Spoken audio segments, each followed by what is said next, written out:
So this video is going to explain how we use the new Hematastat II in the Anatomy and Physiology lab. So this is the system. It's very straightforward and simple to use. First thing, there's actually no control to open or open the door. So basically the door will open either after a spin is done or when the machine initially turns on. So that pops it open. There's 6 spots in here for centrifuging. It uses the 75 millimeter long tubes.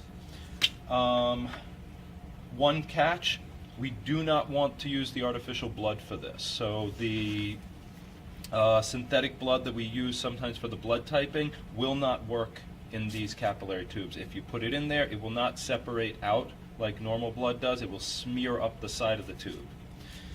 Okay, so what we're using instead is we're using sheep's blood. Be careful with the sheep's blood. Because it's been out and we've had it for a little while, it can get a little bit maybe clumpy, so I would mix it before you use it. Grab tubes. And so what I would do is try to get the blood from the cap. It might not all suck up at first, so what you do is put it in there. You see how it only went up a little bit right now? You want to kind of tap it a bit. And a couple of times we've seen it where it won't go up anymore, but we found that with just repeated tapping, it'll keep going. And you want to get it to about halfway to 2/3 of the way up.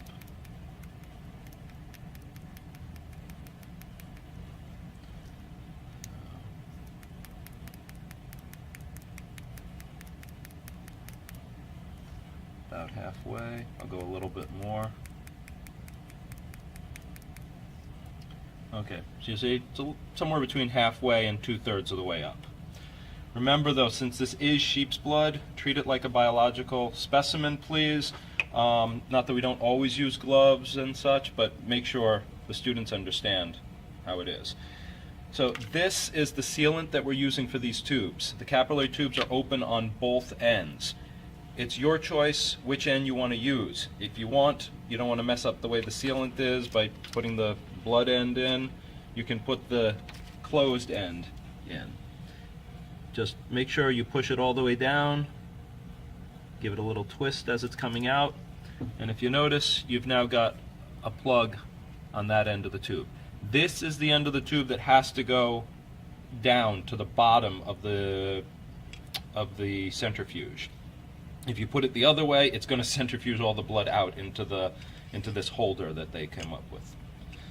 And remember also that whatever you put in the centrifuge has to be balanced. So in this particular case, I don't need more than one, but I'm going to use an empty tube as a balance for it. Everything is already preset. Once it's in there, close the lid. It says spin this way, or actually the button says run.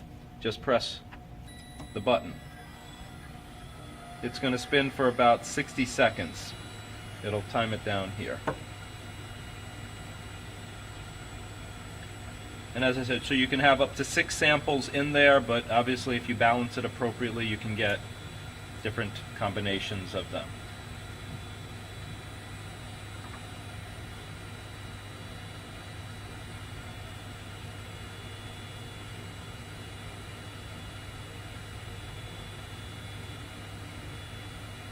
The nice part about this machine is it will actually calculate the percentage of hemoglobin, I believe it's hemoglobin, don't hold me to that, out of the blood compared to the blood plasma. That's done down here on this end, and I'll show you how that works as soon as the sample stops.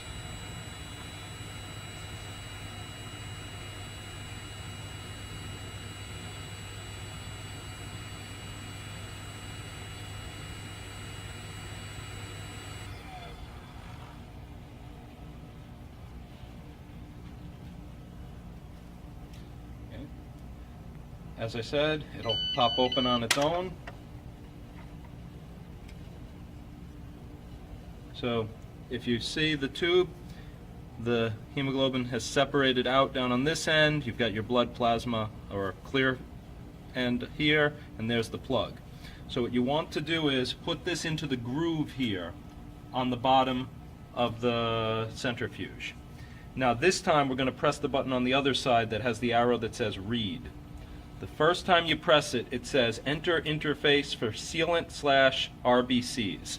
So what you do is you put this between the plug and the red blood cell section, the hemoglobin section. Then you would click enter. Okay, so that sets that end. Now it says interface between RBCs and plasma. So now you've got to make that judgment call. It's slightly on an angle because obviously it's a centrifuge with a fixed angle rotor, but you put the spot between the red and the clear and press enter again.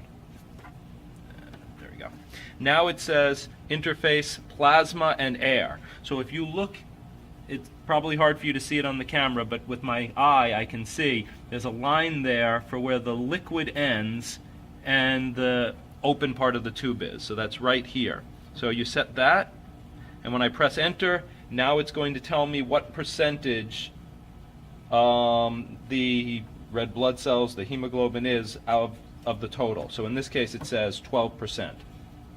It now has the option here. It says if I press this button again, I can do the next tube. It'll basically start from scratch. So if you had 6 tubes in here, you don't have to, keep going through this whole process. You can do one tube, then the next tube, then the next tube, and so on, or the students can individually do it. Or if you want, you press run again and you can run another sample through. Okay, so I wanted to just make clear how we take care of disposal after this is done. So keep in mind, this is a glass tube. It's technically sharp. If it breaks or if it pokes into somebody, it's not safe in that respect. In addition, because this is sheep's blood, it's a biological sample. So basically, take-home message, this does not go into the regular trash cans. It should go into the Sharps bio waste containers.